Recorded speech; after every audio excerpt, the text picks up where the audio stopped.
The sector in Alberta is growing in importance and is a significant part of the economy, worth $13.3 billion per year.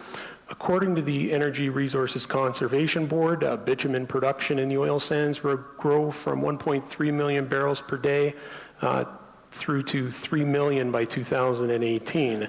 With the right investment framework, this could increase the opportunities significantly for chemical companies who look to upgrade bitumen as one avenue for supplying of valuable feedstocks for existing chemical facilities as well as potential new investments.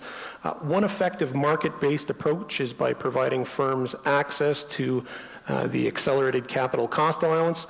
A few years ago, 100% allowance was provided for oil sands development. This resulted in a large increase in economic activity in the province.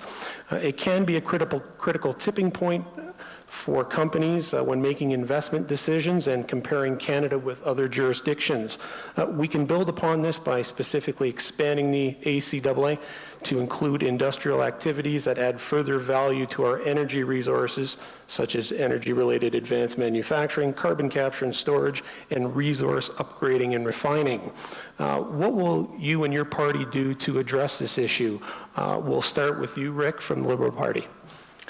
The first thing to be stressed here is that it was Anne McClellan, when she was Minister of Energy, who convinced Paul Martin, the Minister of Finance, to put the accelerated capital cost adjustment in place. Because at that time, oil sands technology was in its infancy, oil prices were low, there was clearly an amazing potential up there, but people weren't yet sure that they could actually tap it economically. The oil sands is now mature. The technology is mature, oil prices are high. Both the Conservatives and Liberals agree that the ACCA is no longer needed in the oil sands in general. What differs between the two of us, well, we'll take it away a little bit more quickly, but we've made a solid pledge that the money that we earned by doing that will get spent in Alberta, either on environmental reclamation or on financing the development of cleaner technology to be used in our oil sector. That, ladies and gentlemen, is the huge win-win out there in the future for Alberta, for us to become a world leader in cleaner technology for generating energy using oil or coal.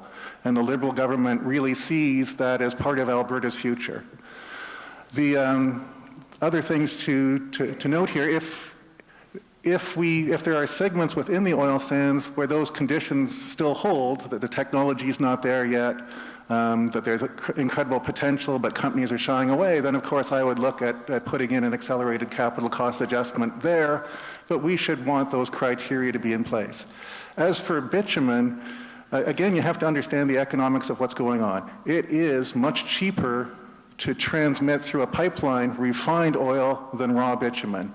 The reason that some raw bitumen gets transported is there was some unused refining capacity in the US that's largely absorbed. In the future, as oil sands output expands, those companies will want to do the refining in Alberta because it makes economic sense to do the refining in Alberta. The last thing anyone should want their government to do is subsidize firms to do what they're going to do anyway. Thank you. Thank you, Rick.